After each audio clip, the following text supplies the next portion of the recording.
Hello guys, welcome back to our YouTube channel target with Bhanu. दोस्तों, अगर आप हमारे चैनल पर नए हैं तो सबसे पहले चैनल को सब्सक्राइब कर लीजिए और बेल आइकन को भी प्रेस कर लीजिए, जिससे हमारी क्लास का नोटिफिकेशन आपके पास टाइम टू टाइम पहुंचता रहे और आप डेली क्लास को अटेंड करें और कोई भी क्लास आपसे मिस ना हो। तो डेली प्रैक्टिस के लिए क्या करना होगा? सबसे पहले चैनल को सब्सक्राइब करना होगा। क्लास अच्छी लगती है तो उसको लाइक करके और सभी दोस्तों और अपने ग्रुप्स में भी शेयर कर दीजिए। डेली मैं आपको 25 क्वेश्चंस की प्रैक्टिस कराता हूं और आउट ऑफ 25 आपके कितने मार्क्स हैं वो भी आप कमेंट सेक्शन में बता सकते हो, या जिस भी आपको पोर्शन में डाउट आता है, प्रॉब्लम आती है सॉल्व करने में, या कोई भी चैप्टर ऐसा हो जो आपको समझ नहीं आता है तो वो भी आप लोग कमेंट सेक्शन में बता सकते हो। पीडीएफ के लिए टेलीग्राम चैनल को ज्वाइन कर लीजिए, उसका लिंक भी आपको डिस्क्रिप्शन में दिया हुआ है। क्लासेस का टाइम टेबल मैं आपको बता देता हूं कि सुबह 7 बजे होता है हमारा रीजनिंग का प्रैक्टिस सेट और डेली 25 क्वेश्चंस कवर करते हैं हम। दोपहर 12 बजे होता है मैथ का प्रैक्टिस सेट और डेली शाम को 7 बजे होता है हिंदी का प्रैक्टिस सेट। अब देखिए, जो प्रीवियस ईयर क्वेश्चन की बात चल रही थी कि प्रीवियस ईयर पेपर सॉल्व करा दीजिए, तो मैंने देखा है कि मैथ वाला प्रीवियस ईयर जो पहला पार्ट है, तो पार्ट 1 तो बहुत सारे बच्चों ने देखा है, लेकिन उसके बाद वो चेक ही नहीं करते कि चैनल पे दूसरा पार्ट भी है या नहीं। तो देखिए, मैं आपको बता दूं कि मैथ को 2 पार्ट में सॉल्व किया है और दोनों पार्ट की वीडियो आपकी अपलोड हो चुकी हैं। रीजनिंग भी हमने 2 पार्ट में कवर की थी और उसकी भी दोनों वीडियो अपलोडेड हैं। हिंदी को हमने एक ही पार्ट में कवर कर लिया था, तो टोटल हिंदी के क्वेश्चन एक पार्ट में है और वो भी आपको चैनल पर ही मिल जाएगी। प्लेलिस्ट चेक कर लीजिए CRPF, तो वहाँ पर मिल जाएगा, या आप ऐसे ही वीडियो वाले सेक्शन में देख सकते हैं। तो चलिए आज के पहले क्वेश्चन से स्टार्ट करते हैं और आज का हमारा पहला क्वेश्चन है कोलकाता, मुंबई, मैंगलोर। यहाँ पर हमको दिया है कि उस सेट का चयन करना है जिसमें संख्याएं उसी तरह से संबंधित है जैसे निम्नलिखित सेट की संख्याएं हैं। मतलब जो पहला और दूसरा कोलकाता का मुंबई से रिलेशन है वही हमारा मंगलोर का होगा। तो यहाँ पर देखिए किसका रिलेशन दिया गया है? पोर्ट का, बंदरगाह वाली बात की जा रही है, तो मैंगलोर का रिलेशन किससे हो जाएगा? कोचीन। तो हमारा ऑप्शन नंबर सी यहाँ पर करेक्ट हो जाएगा। अगला क्वेश्चन है, यहाँ पर हमको दिया है 12, 20, 16, 21, 35, 28, तो 40, 80, एक में का ए का मान क्या होगा? तो ए का मान ई या है, तो यहाँ पे ऑप्शन देखिए, ऑप्शन ब्लर हो गए हैं, तो चलिए मैं ऐसे ही बता दूंगा यहाँ पर कि आपका रिलेशन क्या बनेगा। तो जैसे कि 12, 20, 16 का अगर हम रिलेशन देखें तो सबसे पहले हमको इसका रिलेशन देखना होगा क्या बना है। तो यहाँ पर देखिए 12 में हमने +4 किया तो हमारा 16 आया और 16 में +4 किया तो 20। मतलब इन दोनों का जो बाहर वाले हैं उन दोनों में सेम जो हमारा ऐड हुआ है वही बीच वाले में ऐड करके हमारा बनेगा। अगले वाले में रिलेशन देख लेते हैं कि 21, 35, 28 में क्या सेम हमारा मेथड लग रहा है। तो देखिए 21, 35 और 28, जितना ऐड करके 21 से 28 में आएगा उतना ही हमको 28 में ऐड करना होगा। तो देखिए यहाँ पर +7 हुआ है, तो क्या 28 में +7 करने से 35 आएगा, +7 तो कितना आ गया? 35। तो यानी कि सेम सेम हमारा ऐड हो रहा है। तो उसी तरीके से हमारा 14 80 में ऐड होगा। तो यहाँ पर जितना हम 14 में ऐड करके ए का मान निकालेंगे, ए में उतना ही ऐड करके हमको 80 लाना है। तो कुल मिलाकर के अगर हम 80 में यानी कि जो भी ऐड कर रहे हैं उसका 2 गुना ऐड कर दे तो हमारा डायरेक्टली 80 आ जाएगा। तो 80 में से देख लेते हैं 48 माइनस करके कि हमको कितना ऐड करना होगा। तो यहाँ पर आप देखोगे तो 32 आपको ऐड करना है। तो 48 में 32 का हाफ ऐड करोगे, फिर ए में आप 32 का हाफ ऐड करोगे तो आपका 80 बन जाएगा। तो 32 का हाफ कितना है? 16, और 16 को ऐड कर देना है 48 में, तो कितना हो जाएगा? तो ये हो जाएगा हमारा 64। तो ए का मान क्या आएगा? हमारा 64, और जो भी आपका ऑप्शन होगा 64 वाला वो ही हमारा करेक्ट हो जाएगा। अगला क्वेश्चन है, देखिए स्टेटमेंट और कंक्लूजन वाला क्वेश्चन है। बहुत इंपॉर्टेंट क्वेश्चन है और काफ़ी सारे क्वेश्चंस मैं आपको करा भी चुका हूँ। तो उम्मीद करता हूँ कि अब इस तरह का कोई भी क्वेश्चन आप गलत नहीं करोगे। आपने बोला था कि सर हमारे स्टेटमेंट जो कथन और निष्कर्ष वाले क्वेश्चन है वो करा दीजिए, तो मैंने एक वीडियो उसकी बना के रखी हुई है, आप रीजनिंग टॉपिक वाइज में जा कर के देख सकते हैं। वहाँ पर आपको मिल जाएगी। और जो भी जितने भी मैंने आपको रीजनिंग में टॉपिक पढ़ाए हुए हैं, जैसे मैंने एक टॉपिक आपको कैलेंडर पढ़ाया था और बहुत अच्छे से एक ही क्लास में मैंने पूरा का पूरा कैलेंडर ख़त्म कर दिया, और उसमें 2 ही आपको मेथड बताए हैं जिनसे आप पूरा कैलेंडर कर लोगे। दूसरा मैंने आपको डाइस कराया था, तो डाइस वाली क्लास में मैंने आपको ओपन डाइस, क्लोज डाइस, हर तरह के डाइस करा दिया है, और उसके अदर आपको कोई भी डाइस ना ही आएगा और ना ही कोई आपका कन्फ्यूज़न बचेगा। तो अब देखिए इस क्वेश्चन को कैसे करेंगे। तो पहला स्टेटमेंट है सभी गुफाएं सर्पिलाकार हैं। तो देखिए सबसे पहले हमको सभी यानी ऑल वाला कैसे बनाना होता है, तो ये जितनी भी गुफाएं होंगी क्या होंगी, सर्पिलाकार। तो यानी ऑल वाला हमारा ऐसे ही बनता है। फिर हमसे बोला है कुछ सर्पिलाकार कार्ड हैं, तो कुछ वाला स्टेटमेंट हमारा थोड़ा काट के बनता है, तो ये क्या है, कार्ड है। अब हमारे क्या क्या कंक्लूज़न यहाँ से निकल सकते हैं वो हम देख लेते हैं। तो सबसे पहला जो हमारा कंक्लूज़न निकलेगा, कुछ सर्पिलाकार कार्ड नहीं है। तो देखिए कुछ हैं और कुछ नहीं हैं, तो ये वाली बात क्या हो जाएगी हमारी करेक्ट। जितने भी ये हमारे कुछ जो कार्ड हैं वो सर्पिलाकार हैं, तो वो क्या होंगे, नहीं होंगे। आगे दिया है कुछ गुफाएं कार्ड नहीं है। तो देखिए गुफाएं कार्ड है या नहीं ये हमको बिल्कुल नहीं पता है, क्योंकि हम ये वाला स्टेटमेंट जो था दूसरा वाला, इसको हम किस तरह से बना सकते थे, इसको इस तरह से भी अगर हम बनाते, कलर चेंज करके बना देता हूँ एक बार। अगर हम इसको दूसरा स्टेटमेंट जो था कि कुछ सर्पिलाकार कार्ड हैं, तो कुछ सर्पिलाकार अभी भी कार्ड हैं, लेकिन सारी की सारी गुफाएं किसके अंदर आ गई, कार्ड के अंदर। तो दूसरा स्टेटमेंट हमारा करेक्ट नहीं हो सकता। चलते हैं तीसरे के पास। तो तीसरा हमारा कंक्लूज़न क्या है, तो तीसरा कंक्लूज़न है कुछ कार्ड गुफाएं हैं। तो देखिए ना ही कार्ड गुफाएं हैं ना ही गुफाएं कार्ड हैं। तो अब हमारा यहाँ पर क्या बन जाएगा, देखिए मैंने आपको बोला था कि अगर हमको दिया हो एक पॉजिटिव और निगेटिव, लेकिन दोनों कुछ वाले नहीं होने चाहिए, दोनों हमारे बिल्कुल पूरे पूरे होने चाहिए, यानी कंप्लीट वाले, जिसमें कुछ ना दिया हो, तब हमारा क्या बनेगा, हमारा बन जाएगा आइदर और। लेकिन इसमें हमारा आइदर और नहीं बनेगा। वो क्यों नहीं बनेगा, क्योंकि देखिए अगर स्टेटमेंट ये होता तो कुछ गुफाएं कार्ड हैं और कुछ गुफाएं कार्ड नहीं है, दोनों सही हो जाते, लेकिन उसमें हमारा एक ही सही होता है। तो सम वाले हमारे में जब भी हमको सम वाला दिया हो तो उसमें हमारा आइदर और नहीं बनेगा। तो देखिए हमको ये भी नहीं पता है, तो सिर्फ और सिर्फ हमारा कंक्लूज़न एक निकलता है। और ऐसा किस ऑप्शन में दिया है, देखिए ऐसा ऑप्शन तो कोई नहीं है, लेकिन कोई भी निष्कर्ष सही नहीं है सभी। तो यहाँ पर एक नया बना लीजिए कि निष्कर्ष केवल एक निकलता है। इन ऑप्शन पर ध्यान मत दीजिए, क्योंकि ऑप्शन आपके गलत भी टाइप हो जाते हैं। तो जो हमारा क्वेश्चन है, क्वेश्चन के हिसाब से सिर्फ और सिर्फ एक कंक्लूज़न निकलता है, बाकी एक कंक्लूज़न नहीं निकलेंगे। अगला क्वेश्चन है कि 22C, 42F, 62I और इसके बाद क्या आएगा। तो सबसे पहले हम देख लेते हैं अपने नंबरिंग की सीरीज़ क्या चल रही है। तो सबसे पहले हम डिफरेंस देखते हैं। तो यहाँ पर अगर आप लोग डिफरेंस देखोगे तो 20 का डिफरेंस है। उसके बाद कितने का डिफरेंस आया, तो यहाँ पर भी 20 का डिफरेंस है। तो फिर से 20 का डिफरेंस होगा, तो कितना आ जाएगा, 82। 82 किस ऑप्शन में है, तो सारे के सारे ऑप्शन 82 वाले हैं। अब हमको डिफरेंस देखना होगा C, F और I का। अब देखिए C का कोड कितना होता है, 3 होता है। F का कोड होता है हमारा 6, I का कोड होता है 9। तो 3 से 6 पर जाने पर 3 ऐड, और 6 से 9 जाने पर 3। तो फिर से आपको 3 ऐड करना होगा और आ जाएगा आपका 12। अब 12 पर क्या होता है आपका, तो यहाँ हो जाएगा L। तो यानी कि 12 पर L होता है, तो 82 और आपका L हो जाएगा। देखिए अगर आपको कोडिंग नहीं आती है तो सबसे पहले आपको याद करना होगा EJOTY। तो ये आपको पता भी होगा जिन बच्चों ने पढ़ रखा है EJOT। तो इसका कोड होता है 5, 10, 15, 20 और 25। इसी से आप थोड़ा आगे थोड़ा पीछे करके निकाल सकते हो। जैसे 10 पे J आ गया तो JKL, तो K 11 हो गया, L 12 हो गया, तो 12 का कोड आपको पता चल गया। तो बस आपको इतना याद करना है, थोड़ा 2 आगे करके 2 पीछे करके, इस तरह से आप अपनी कोडिंग निकाल सकते हो।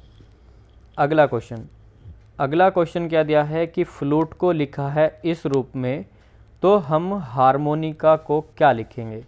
तो पहले फ्लूट की कोडिंग कर लेते हैं, FLUTE। अब हमको यहाँ पर देखिए F का कोड होता है 6 होता है, E का कोड 5। तो यहाँ पर तो करेक्ट दिए हैं, लेकिन T का कोड क्या होता है 20। तो 20 का क्या लिया है, सिर्फ 0 लिया है। B 22 होता है तो U क्या हो जाएगा 21। तो U का क्या लिया है, 21 में से सिर्फ 1 लिया है। उसी सेम तरीके से L का कोड क्या देखा हमने, 12 देखा है तो 12 का सिर्फ 2 लिया है। यानी कि सभी के इकाई अंक इन्होंने यहाँ पर लिए हैं। तो अब हमको क्या देखना होगा, H 8 होता है, A 1 होता है, तो 81 किस में है, तो सभी ऑप्शन में है, ऑप्शन डी को छोड़ करके। लास्ट में 1 है तो 1 लिख लेना है, और C का कोड 3। 31 किस में दिया है, तो देखिए 2 ऑप्शन बचे हमारे 31 वाले। अब हमको सबसे पहले क्या देखना होगा कि इन दोनों में अलग अलग कौन सा वर्ड है। तो यहाँ पर जैसे ही आप देखते हो तो शुरू से 4th नंबर वाला, तो 4th नंबर वाला अलग है, यानी कि M का कोड कितना होता है 13 होता है,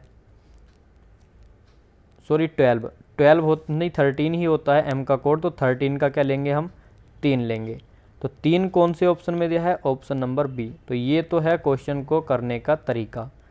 अब देखिए आप एग्ज़ाम में कैसे करोगे, जैसे मैंने बताया ऐसे ही करना है, वरना अगर आप सभी का कोड लिख करके फिर मैच करोगे तो कम से कम आपकी 10 सेकंड एक्स्ट्रा लग जाएंगी। तो देखिए क्वेश्चन को हमको ऐसे करना है जिससे हमारा टाइम भी मैनेज हो जाए और हमारा क्वेश्चन भी आसानी से हो जाए। सभी की कोडिंग करके मैं लिख देता तो उससे कोई फ़ायदा नहीं था। क्वेश्चन मुझे नहीं करना, क्वेश्चन समझाना है आपको। तो कुछ बच्चों के कमेंट आए थे कि सर रीजनिंग और मैथ को थोड़ा और इजी वे में बताइए। तो क्योंकि कुछ बच्चे ऐसे हैं जिन्होंने पहले तैयारी नहीं की है, सिर्फ CRPF या BSF वाला ही फॉर्म फिल किया होगा उन्होंने, और वो बोल रहे हैं कि हमने मैथ नहीं पढ़ रखा है, तो थोड़ा और इजी लैंग्वेज में और इजी मेथड से समझाइए। तो देखिए मैं आपको ये भी समझाता हूँ कि क्वेश्चन को कैसे करना है, एग्ज़ाम में कैसे करना है, टाइम कैसे मैनेज करना है, सारी चीज़ें बताता हूँ। बोल रहे थे कि थोड़ा स्पीड कम कीजिए, तो मैंने अपनी स्पीड भी कम कर दी है, और मैं क्वेश्चन में उतना बताता हूँ जितना आपके काम की चीज़ होती है। मैं सभी की कोडिंग कर देता तो आप भी एग्ज़ाम में जाके सभी की कोडिंग करते, तो टाइम मैनेज कैसे कर पाते। तो आपको क्वेश्चन कैसे करना है जैसे मैंने बताया है। अगला क्वेश्चन, अगले क्वेश्चन में क्या दिया है, तो सबसे पहले क्या करना है, आपको देखना है कि इसमें क्या हमारा मेथड लग रहा है, यानी कि प्लस वाला लगा है, माइनस लगा है, मल्टीप्लाई लगा है, या किस तरह से। जब भी आपके बॉक्स वाले क्वेश्चन होते हैं तो ये आपके इस वे में भी चल जाते हैं, यानी क्रॉस मेथड में। आपके ऊपर से नीचे साइडों में कहीं को भी हम इसको कर सकते हैं। जब हमको 4 बॉक्स यानी कि 4 खाने बना करके दिए हों, अगर इससे ज़्यादा होते हैं तो हम देखिए इस वाले जो क्वेश्चन होगा ये वाला, ये जो मैंने नीचे बॉक्स बनाया है इसमें कभी भी क्रॉस मेथड नहीं चलेगा। तो यही मैं समझा रहा था कि क्रॉस मेथड भी कहाँ चल सकता है और कहाँ नहीं चलेगा। तो सारी चीज़ें आपको समझानी है, तो चलिए आपको समझ भी आ गया होगा। तो इसमें हम क्रॉस मेथड भी लगा सकते हैं। तो जैसे ही आप 7 4 देखते हो तो आपको पता चल जाएगा कि इन दोनों का योग क्या बनेगा 11, इन दोनों का सम बनेगा ये वाली संख्या, तो इन दोनों का सम क्या बनेगा ये वाली संख्या। अब देखिए फिर इसका क्या मतलब है, तो हमको यही वाली संख्या तो निकालनी है। तो जब आप इन दोनों की मल्टीप्लाई करोगे, कहने का मतलब दोनों का योग ये वाली संख्या बनेगी और इन दोनों की मल्टीप्लाई बनेगी ये वाली संख्या। तो 7 चौके 28, 5 पंजे 25, तो 8 तिया कितना हो जाएगा 24। तो 24 ही हमारा करेक्ट आंसर हो जाएगा। तो इसलिए मैंने आपको बताया था कि प्लस और मल्टीप्लाई वाला रूल भी लग जाएगा, प्लस माइनस वाला रूल भी लग जाएगा, क्रॉस मल्टीप्लाई वाला रूल भी लग जाएगा। तो कुछ भी इसमें लग सकता है, और कहाँ नहीं लगेगा और कहाँ क्या लगेगा वो भी मैं आपको समझा चुका हूँ। अगला क्वेश्चन क्या है, तो यहाँ पर आपको देखिए अरेंजमेंट बताना है, अरेंज करना है इनको सही ऑर्डर में। तो देखिए ऑप्शन से भी आप जा सकते हो, वरना खुद से भी बना सकते हो। तो सबसे पहले क्या होगा हमारे पास, तो सबसे पहले क्या होगी हमारे पास लकड़ी। तो लकड़ी अगर हमारे पास है तो हम एक कारखाना बना लेंगे, और कारखाने में हम क्या काम करेंगे, तो देखिए हमको किताब कागज़ छापना। तो ये चीज़ें करने के लिए सबसे पहले कागज़ की आवश्यकता पड़ेगी, उसके बाद छपाई होगी, और तब उसके बाद किताब हमारी बनेगी। तो सबसे लास्ट में हमारी किताब बनेगी। तो हमारा देखिए क्या फॉलो करेगा, लकड़ी 4, उसके बाद कारखाना 1, कागज़ 2, छापना 3, किताब 5, 4 1 2 3 5। जिस भी ऑप्शन में है वही हमारा ऑप्शन हो जाएगा करेक्ट। तो ऑप्शन सी हमारा क्या होगा बिल्कुल सही। अगला क्वेश्चन, यहाँ पर हमको दिया है कि कौन सा डायग्राम यहाँ पर बिल्कुल सही तरह से रिलेशन दिखाता है। तो क्वेश्चन है हमारा सरीसृप, सांप और छिपकली। अब देखिए, जो सांप है स्नेक, उसका छिपकली से कोई भी रिलेशन नहीं होगा। छिपकली होती है लिजार्ड, तो छिपकली का सांप से कोई रिलेशन नहीं। लेकिन सांप किस कैटेगरी में आता है? रेप्टाइल्स की, यानी सरीसृप वाली कैटेगरी में। तो जो हमारा यहाँ पर दिया है लिजार्ड वाला, वो सबसे अलग हो जाएगा। और जो हमारा ये है सांप और रेप्टाइल्स, यानी स्नेक जितने भी है रेप्टाइल्स होते हैं, तो इस तरह का कहाँ पर हमको दिया है। लेकिन जो हमारी छिपकली है तो वो भी तो रेप्टाइल के अंदर आएगी, सरीसृप, क्योंकि रेंगने वाले जंतु होते हैं। तो ऑप्शन डी वाला बनेगा। सारे सांप और सारी छिपकली किसके अंदर आ गई? रेप्टाइल्स के अंदर। तो ऑप्शन डी बिल्कुल करेक्ट हो जाएगा। अगला क्वेश्चन क्या है? अगला क्वेश्चन है कि विषम संख्या अक्षर, शब्द या जोड़ी आपको बतानी है। तो यहाँ पर ऑप्शन ए आप देखोगे सर्कल। तो सर्कल क्या हो गया? वृत्त, रेक्टेंगल, आयत, वॉल्यूम आयतन और स्क्वायर वर्ग। तो आप देखते ही समझ जाओगे कि आयतन सबसे अलग है। अगला क्वेश्चन क्या है? अश्वनी लड़कों की एक पंक्ति में दोनों छोर से 11वां है और पंक्ति में कुल कितने लड़के हैं? तो देखिए, कल मैंने आपको ये वाला क्वेश्चन समझाया था मैथ वाली क्लास में। तो मैथ वाली क्लास में भी ये समझाया था कि कहाँ पर +1 होता है, कहाँ पर -1 होता है। ये वाली चीज़ें आपको समझाई थी, जो हमारा एवरेज वाला क्वेश्चन था। जिन्होंने क्लास देखी है उनको समझ भी आ गया होगा। तो देखिए, अश्वनी को बोला है कि दोनों छोर से 11वां। अगर हम इधर से गिनते हैं तब भी ये 11वां है, इधर से गिनते हैं तब भी 11वां है। तो इन दोनों को ऐड कर लीजिए, 11 11 22। अश्वनी को 2 बार गिन लिया है तो -1 हो जाएगा और टोटल बच्चे हो जाएंगे 21। दूसरा तरीका क्या है कि दूसरे तरीके से आप कैसे इस क्वेश्चन को कर सकते हो? तो देखिए, ये तो हम लोगों को पता ही है कि ये दोनों तरफ से 11वां है। तो अगर ये राइट साइड, लेफ़्ट साइड से अगर 11 है तो इसके लेफ़्ट साइड में कितने बच्चे रह गए? 10। राइट साइड से भी 11 है तो राइट साइड में कितने बच्चे होंगे? 10। 10 बच्चे इधर हैं, 10 बच्चे इधर हैं और एक बीच में, तो कितने हो गए? 21। ऐसे भी आप कर सकते हो। अगला क्वेश्चन है कि आकृति में त्रिभुजों की संख्या हमको बतानी है। तो कुछ लोग क्या होंगे, इसको देख के डर जाएंगे कि यार ये कैसा क्वेश्चन है, आज तक देखा नहीं है। तो देखिए, इस आकृति को समझिए जो मैंने बनाई है, और ये वाली आकृति मैं आपको काफ़ी बार समझा भी चुका हूँ कि जब भी आपको इस तरह की आकृति दिखती है, थोड़ा इधर उधर हो रहा है, कोई दिक्कत नहीं है, मैनेज कर लीजिए। जब भी आपको ये वाली आकृति दिखती है तो आपको कैसे गिनना है? तो ऐसी आकृति में मैंने आपको 3 त्रिभुज बताए थे। बस जिन बच्चों ने भी पुरानी क्लास देखी है तो उनका यहाँ पर बेनिफिट हो जाएगा। तो जिनका भी ये डाउट होता है, जो बच्चे कमेंट करते हैं क्या इन्हीं क्लास से हमारी रीजनिंग हो जाएगी, तो मैं आपको बोलूँगा कि बिल्कुल हो जाएगी। लेकिन देखिए, अगर मैंने आपको ये क्वेश्चन समझा दिया, याद रहता है और सारी क्लासेज आपने ली हैं, तो बिल्कुल हो जाएगी। क्योंकि मैं आपको रेक्टेंगल गिनने भी सिखा चुका हूँ, मैंने आपको ट्रायंगल गिनने भी सिखा दिए, मैंने आपको वर्ग यानी कि क्यूब या स्क्वायर भी गिनने सिखा दिए।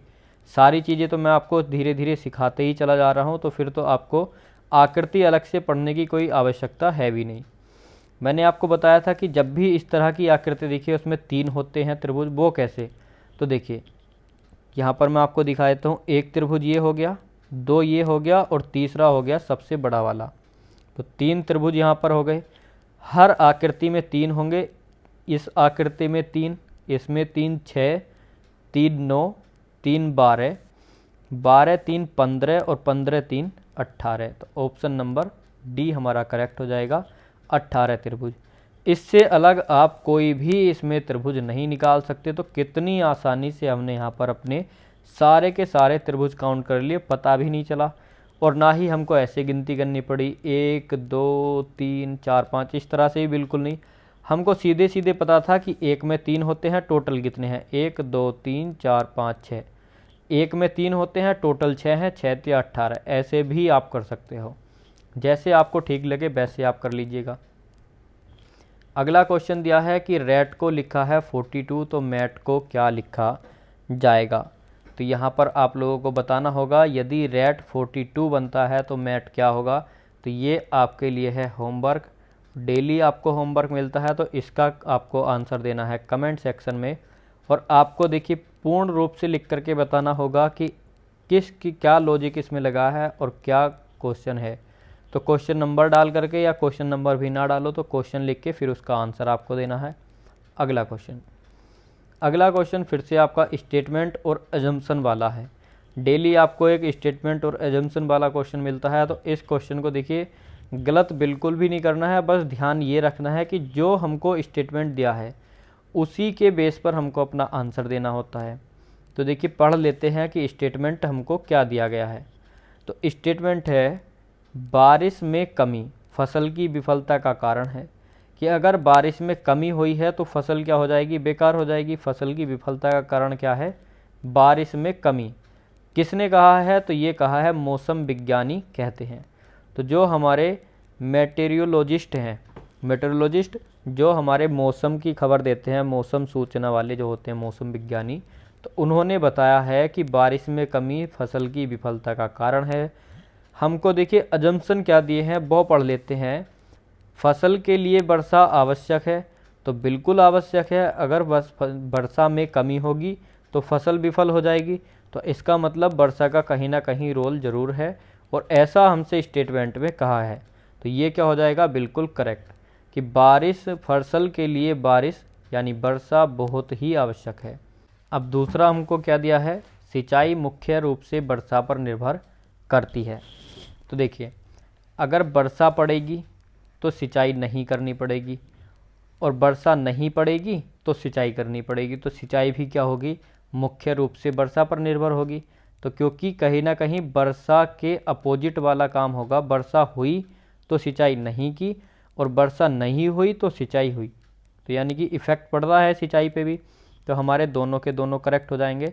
तो ऑप्शन डी क्या होगा हमारा, बिल्कुल करेक्ट हो जाएगा, both one and second follows.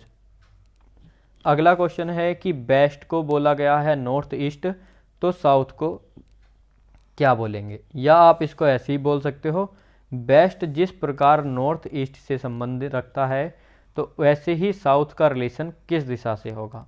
तो डायरेक्शन वाले क्वेश्चन कैसे करते हैं, तो सबसे पहले हमको डायरेक्शन बना लेनी है। तो देखिए सबसे ऊपर क्या होता है, ये हो गया ईस्ट, ये हो गया वेस्ट, ये हो गया नॉर्थ और ये हो गया साउथ। अब देखिए वेस्ट को क्या बोल दिया गया है, नॉर्थ ईस्ट, तो नॉर्थ ईस्ट कौन सी हो गई, ये वाली डायरेक्शन हो गई। अब देखिए क्लॉकवाइज घूमे हैं हम 135 डिग्री, साउथ को पूछा है कि साउथ क्या होगा, तो साउथ को भी 135 डिग्री घुमाएंगे, तो क्या हो जाएगा, नॉर्थ वेस्ट। तो नॉर्थ वेस्ट कौन सा ऑप्शन है, ऑप्शन नंबर ए। उम्मीद करता हूँ कि आपको समझ आ गया होगा। हमेशा इस तरह के क्वेश्चन को डायरेक्शन बना के कीजिए, बहुत आसानी से आपके क्वेश्चन हो जाएगा। अगला क्वेश्चन, अगला है कि ए डी का भाई है, तो रिलेशन वाला क्वेश्चन पूछा है। डी बी का पिता है, बी और सी बहनें हैं, सी ए से कैसे संबंधित है। तो चलिए चार्ट बना लेते हैं। ए डी का भाई, तो ए क्या हो जाएगा प्लस, क्योंकि भाई है किसका, डी का। अब देखिए आगे बोला है डी बी का पिता है, तो इसको ऊपर कर लेते हैं।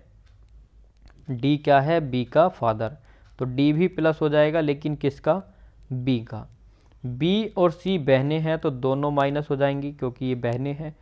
सी ए से कैसे संबंधित है, तो सी संबंधित है ए से, तो ए के भाई की बेटी क्या लगेगी, तो वो लगेगी भतीजी। तो ऑप्शन नंबर बी क्या हो जाएगा हमारा करेक्ट, भतीजी। अगला क्वेश्चन देखिए, भतीजा नहीं होगा, प्लस माइनस इसीलिए लगाते हैं जिससे हमको जेंडर क्लियर हो। प्लस होता है मेल, माइनस होता है फीमेल। तो इस तरह से आपका क्वेश्चन कभी भी गलत नहीं होगा, बस उस पर प्लस और माइनस लगाते रहिए जिससे आपको पता चलता रहे। और जिस क्वेश्चन में देखिए होता है कैन नॉट बी डिटरमाइन, तो वो वाला क्वेश्चन भी आप कर सकते हो। अगर आपको किसी का जेंडर क्लियर ना दिया हो तो आप उसमें नहीं बता सकते कि हमारा क्या होगा, भतीजा होगा या भतीजी। अगर हमसे बोलता कि बी सी की बहन है, तो हमको ये नहीं पता था कि सी हमारा लड़का है या लड़की, तब हम बता नहीं सकते थे कि वो भतीजा है या भतीजी। अब हमसे क्वेश्चन में उसने साफ साफ कहा है बी और सी बहनें हैं, तो अब हमने बता दिया। तो देखिए कहने का मतलब ये है कि आपको प्लस माइनस लगाने ज़रूरी है। ये आप कोई भी साइन बना लीजिए जिससे आपको पता रहे कि ये कौन सा जेंडर है। अगला क्वेश्चन है, 9:30 का समय दिखाने वाली घड़ी दिखाएगी कि दर्पण के माध्यम से किस समय देखा जाएगा। तो देखिए 9:30 बजे का समय है, तो आपसे दर्पण प्रतिबिंब पूछा है। लैंग्वेज पर ध्यान मत दीजिए, दर्पण प्रतिबिंब बताइए कि दर्पण प्रतिबिंब क्या होगा। तो देखिए क्या होता है दर्पण प्रतिबिंब वाला हमारा formula, right time plus mirror image time equal to लिखा है कि 12, यानी कि राइट टाइम जो टाइम है और जो मिरर टाइम है वो 12 बजे के बराबर होगा, या डायरेक्ट हम बोल सकते हैं कि इसको 11:59 में से घटा दीजिए, हमारा दर्पण प्रतिबिंब का समय आ जाएगा। चीज़ें वही हैं, राइट टाइम इधर जाके माइनस हो गया तो मिरर इमेज टाइम आ गया। अब हम जब इसमें से 9:30 को माइनस करेंगे तो कितना आएगा, तो यहाँ से आ जाएगा 29 और यहाँ से आ जाएगा 2, तो 2:29 कहाँ से हमारा, देखिए यहाँ पर आप 60 भी लिख सकते हो, 11:60, क्योंकि 60 सेकंड का 1 मिनट होता है, तो 11:30 आपका आंसर आ जाएगा।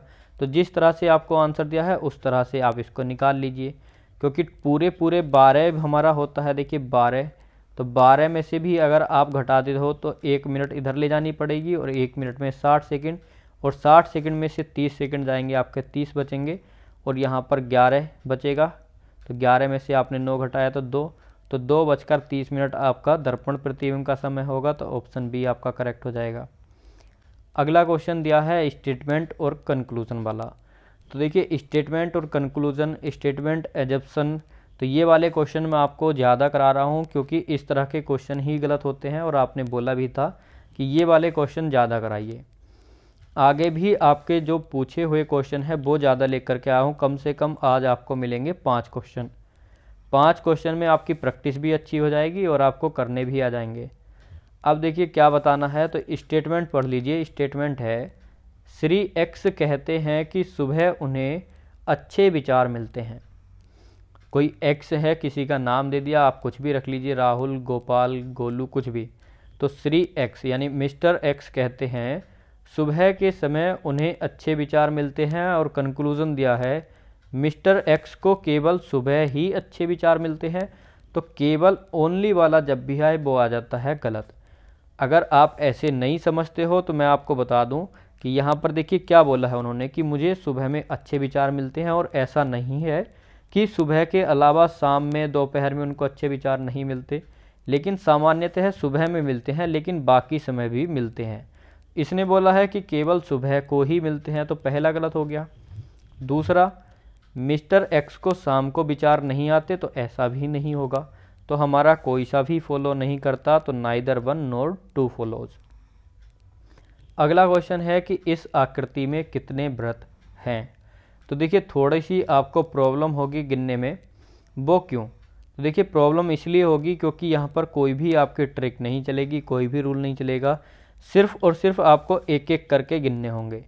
तो सबसे पहले एक साइड के गिन लेते हैं। तो देखिए 2 ये हो गए हमारे, एक ये हो गया 3, 4, 5, 5, 2, 7, 8, 9, 10, 11, 12, 13, 14, 15, 16, 17, 18, तो टोटल कितने हो गए हमारे, 17 हो गए या 18। एक शायद मैंने एक्स्ट्रा गिन लिया, फिर से गिन लेते हैं। वैसे एक सेकेंड, बड़े से लेकर के चलते हैं, मार्क करते रहेंगे एक एक को। 1 हो गया, 2 ये हो गए, 3, 4 हो गया, 5 हो गया, 6 हो गया, 8, 9, 10, 11, 12, 13, 14, 15, 16, 17, तो ऑप्शन नंबर सी हमारा करेक्ट होगा। 17 हमारे टोटल यहाँ पर सर्कल बनेंगे। तो आपको इनको काउंट ही करना पड़ेगा एक एक करके, और आप मार्क करते हुए चलेंगे तो कोई भी गलती नहीं होगी। अगला क्वेश्चन क्या दिया है, अगला क्वेश्चन है 12, 23, 67, 265, और यहाँ पर आपको बताना है कि हमारा क्या रूल फॉलो कर रहा है। तो चलिए सबसे पहले हमको लगाना होता है मल्टीप्लाई या प्लस माइनस, इस तरह से हमारा कुछ बनेगा। तो जैसे ही हम 12 और 23 को देखते हैं तो हमको कहीं ना कहीं ऐसा लगता है कि 12 को 2 गुना करके 1 माइनस कर दिया तो हमारा 23 आ जाएगा। अब क्या आगे भी ऐसा होगा, तो देखिए 23 को हमने 2 से मल्टीप्लाई किया तो कितना आएगा, तो ये आ जाएगा आपका 46। तो 46 में से अगर हम कुछ प्लस माइनस करते हैं तब तो हमारा 67 नहीं आ रहा, तो क्या हमारा मल्टीप्लाई 3 हुआ है, तो 3 करके देख लेते हैं। तो 3 तिया 9, 3 दूनी 6, तो 69। पहले -1 क्या था, इस बार कितना हो जाएगा -2, तो 67 आ गया। तो पहले मल्टीप्लाई 2 और -1 हुआ, फिर मल्टीप्लाई 3 और -2 हुआ, इस बार मल्टीप्लाई 4 और -3 होना चाहिए। तो 67 को जब हम 4 से मल्टीप्लाई करते हैं तो कितना आएगा, 4 सत्ते 28, 4 छक्के 24 और 2 26। माइनस होगा 3, तो बिल्कुल हमारा 265 ही है। तो इस बार मल्टीप्लाई 5 और माइनस के 4 होगा। तो जैसे ही हम 265 में मल्टीप्लाई 5 करते हैं तो कितना बनेगा वो देख लेते हैं सबसे पहले। तो 5 पंजे 25, -4 होगा तो इकाई अंक तो हमारा 100% 1 आना है।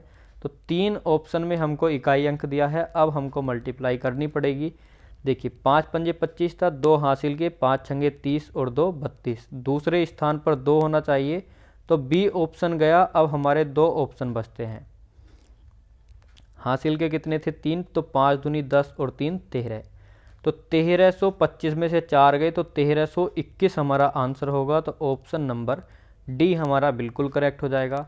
तो देखिए इसमें हमको पूरी ही मल्टीप्लाई करनी पड़ेगी और माइनस भी करना पड़ा।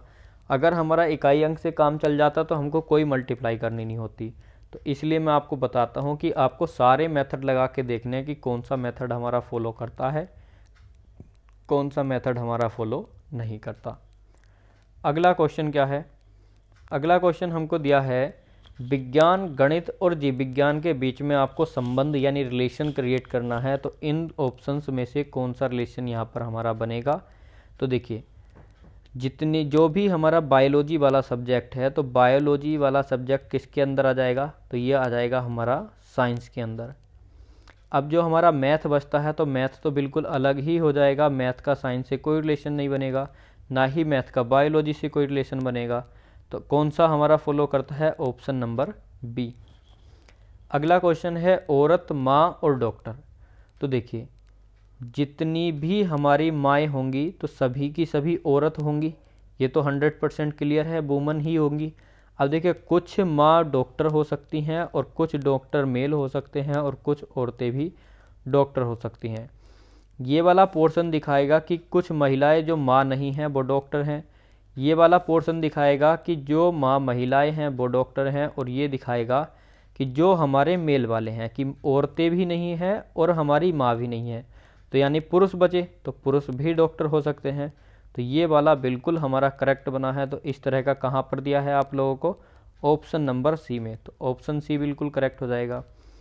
तो इस तरह के क्वेश्चंस की मैं आपको एक पूरी की पूरी क्लास करा चुका हूँ, आप देख लेना। अगला क्वेश्चन क्या है कि पशुओं, गायों और कुत्तों के बीच संबंध कौन दर्शाएगा। तो देखिए जो हमारी गाय हैं वो भी पशु होंगी और जो कुत्ते हैं वो भी पशु होंगे, लेकिन गाय का कुत्ते से कोई भी रिलेशन नहीं होगा। जिसमें भी हमारा इस तरह का चार्ट बना हुआ है वही करेक्ट आंसर हो जाएगा। तो ऑप्शन नंबर सी हमारा बिल्कुल सही है। अगला क्वेश्चन है कोणार्क, मानसरोवर और भारत। तो ये दोनों भारत के अंदर हो जाएंगे, तो ऑप्शन सी हो जाएगा। लास्ट आज का क्वेश्चन है, क्वेश्चन नंबर 25 है ये। अब आपको लास्ट क्वेश्चन बताना है, और तो देखिए ये है आपका रिपीटेड क्वेश्चन, एक बार रिपीट हो चुका है, पहले भी मैं आपको करा चुका हूँ। जो आपकी चेयर हैं वो आपकी मेज नहीं हो सकती, और ये दोनों के दोनों क्या है, फर्नीचर है। तो कौन सा, ऑप्शन नंबर सी यहाँ पर भी करेक्ट होगा। तो आज के आपके 25 क्वेश्चन कंप्लीट हो गए। डेली 25 क्वेश्चन करते हैं सुबह हम 7 बजे, टाइम भी आपको पता ही होगा। तो ऐसे ही डेली प्रैक्टिस के लिए हमारे चैनल को सब्सक्राइब करके बेल आइकन को प्रेस कर लीजिए, जिससे आपकी कोई भी क्लास मिस ना हो। क्वेश्चन आपको पसंद आए हों, आपको समझ आए हों तो लाइक कर दीजिए, और सारे अपने ग्रुप्स में शेयर कर दीजिए, जिससे कि सभी को पता चल सके कि हमारी क्लासेस कितने बेहतरीन और एक अच्छे तरीके से चल रही हैं। हिंदी और मैथ की पीडीएफ आपको डेली मिल जाती है, रीजनिंग की पीडीएफ आपको नहीं मिल पाती। तो आप टेलीग्राम ग्रुप को भी ज्वाइन कर लीजिए, वहाँ पर आपको हिंदी और मैथ की पीडीएफ मिल जाएंगी, सारी की सारी पीडीएफ वहाँ पर हैं। और देखिए कंप्यूटर की क्लासेस भी मैंने आपको करा रखी हैं। अगर आपने कंप्यूटर के प्रैक्टिस सेट नहीं देखे हैं तो बीएसएफ के लिए बहुत अच्छे अच्छे क्वेश्चन मैंने आपको कराए हैं, प्रीवियस ईयर क्वेश्चन भी हैं वहाँ पर, तो आप जा कर के चेक कर लेना बीएसएफ कंप्यूटर क्लास। तो प्लेलिस्ट बनी हुई है, चेक कर लीजिए जा करके। तो चलिए मिलते हैं अगली क्लास में। आप फटाफट से क्लास को लाइक करके शेयर कर दीजिए।